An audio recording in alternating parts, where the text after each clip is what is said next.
In today's video, I'm going to teach you how to remove users in Google Admin Console. By the end, you'll know exactly where to go, what to click, and when to choose delete versus archive so you can manage accounts confidently and safely. Start by opening your Google Admin Console. You can get there by going to the admin homepage and signing in with an administrator account. If you manage multiple organizations or domains, make sure you're in the correct one before you proceed. From the admin home, head to Directory. This is where all user and group management lives. Inside Directory, select Users. You'll see a list of all user accounts in your organization. If you have a long list, use the built-in tools to narrow it down. The search bar is perfect when you know the person's name or username. Filters can help you target specific organizational units or statuses, which is handy if you're looking for suspended or archived accounts. Taking a moment to confirm the organizational unit helps ensure you're removing the right account. Once you've found the account, click the user to open their profile. On the user's page, look to the left side panel.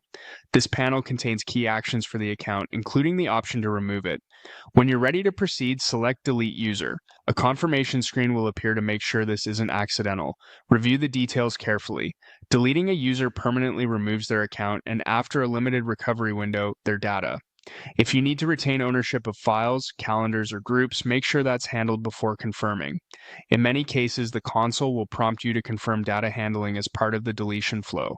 When you're certain, continue to delete and the account will be removed. If you aren't ready to permanently remove the account, or you need to preserve the user's content while preventing access, choose Archive User instead.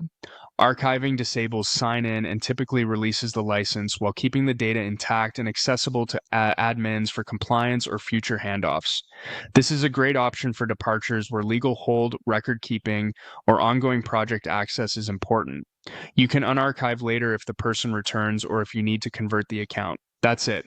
Go to the admin console, open Directory, select Users, find the account, and then either delete it to permanently remove access and data, or archive it to disable access while preserving content. Use search and filters to stay precise, and always review the confirmation screen before you finalize the action.